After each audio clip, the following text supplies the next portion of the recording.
we know that subluxations affect health. Is it really, though, a matter of life and death?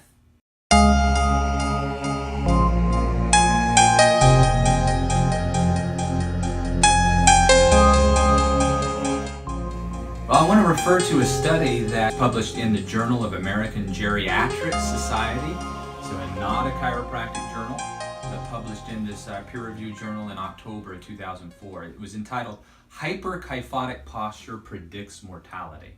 So there were 1,353 participants in this study that had measurements of kyphotic posture. So kyphotic posture would be the mid-back, kind of the mid-back hump that a person might have, known by the diagnosis of Dowager's deformity.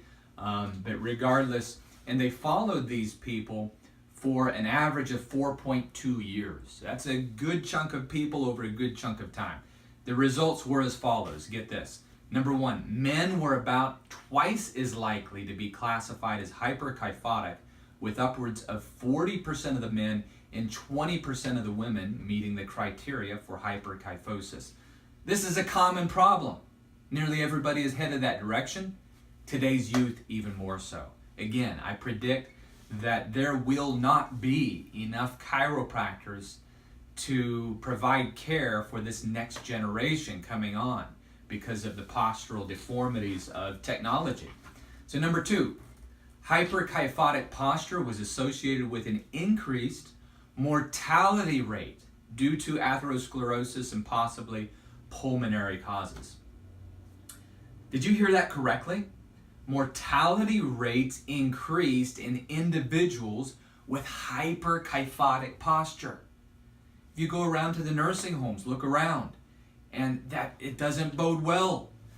Number three, persons with hyperkyphosis defined by specific measurements, so they actually had to develop parameters for this, had a 1.44 times greater rate of dying than those without hyperkyphosis.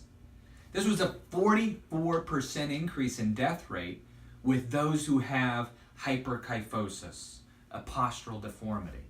So it's interesting to see that the cause of death in hyperkyphotic group was mostly due to some form of atherosclerosis or pulmonary dysfunction.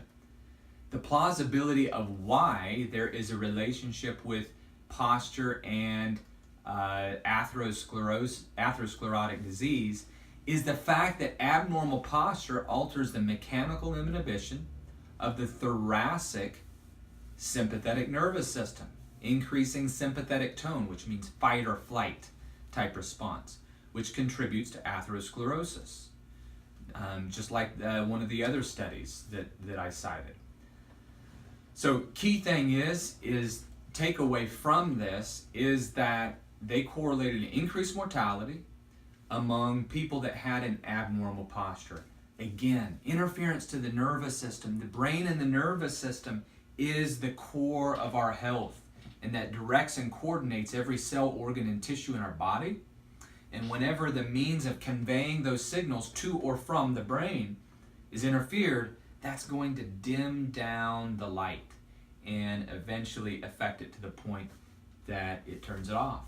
So key thing is make sure that your spine is optimally aligned with a healthy spinal check, taking anywhere from 3 to 5 minutes per visit. And on a regular basis, I get my spine checked weekly. I check my kids, my wife, and we make sure that all staff get checked regularly as well. So attain optimal health through a healthy spine.